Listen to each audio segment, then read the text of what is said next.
I know that at a program like this, it's constantly reloading because you get a big senior class that comes through and those guys go out the door, and then you gotta replace all of them. Andrew Link's the first one that comes to mind for me. Who are some of the others? Jackson Young is at Pitt State. Peyton Bleck is at UCM. We got both our corners that are out in Nebraska, and trying to think, who else am I forgetting? Daniel Clark's playing inside linebacker at Quincy. So we had 7 of those guys that we had to replace that went on to play at the next level. And you mentioned we had 26 seniors. The crazy thing is we've got another 27 here this year. So it's a good problem to have for sure. That is a good problem to have. You got a new quarterback too, right? Kylan Mavens leaves the program. How's it looking at the QB situation for you this year? Chase has done a great job all summer long. We knew what kind of competitor he was from a very early point in his time in our program. Did an unbelievable job at the JV level, and then he took over all of our Wildcat stuff last year. Week 2 was able to play 4 quarters and took the eventual conference champ down to the wire. So he's done a great job. He's spoiled. I tell him he's spoiled quite often because of the guys he gets to throw to every day.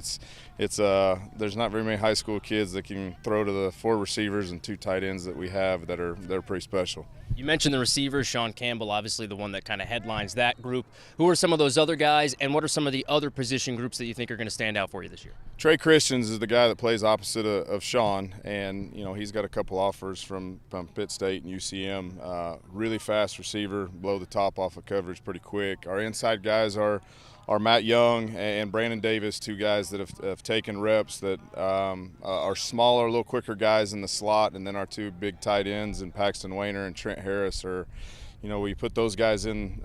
Those guys have to kind of make a decision. You can put dudes in the box to stop the run game, or you're going to keep them back and try to keep Trey and Sean out of the, keep from getting behind you. Right. So, yeah.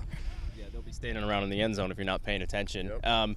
This team seems like one, just like every year with you guys, where it's probably going to come down to a couple plays here and there. I mean, that's going to swing the season one way or the other.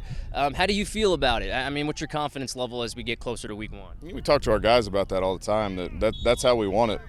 We don't want games that get out of control in the first quarter. We want to have to play for 4 quarters and understand what it takes to earn a victory every Friday night.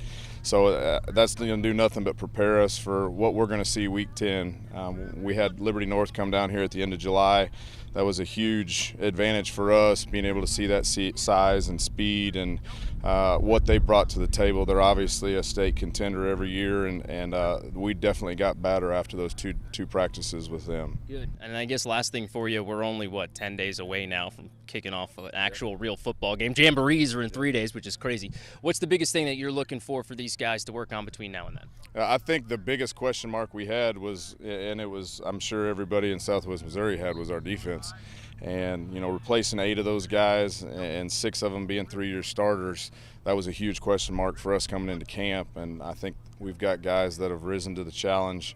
They've answered every bell that, we expected them to do, and they're progressing within this defense right where we need them to be. So I think we've got some question marks answered. We still got to get a lot better between now and that first game and throughout the season, but that's something we talk about in our program often of, keep that mentality that I got to be better than the man in the mirror the next day. So just that growth mentality is kind of what we focus on.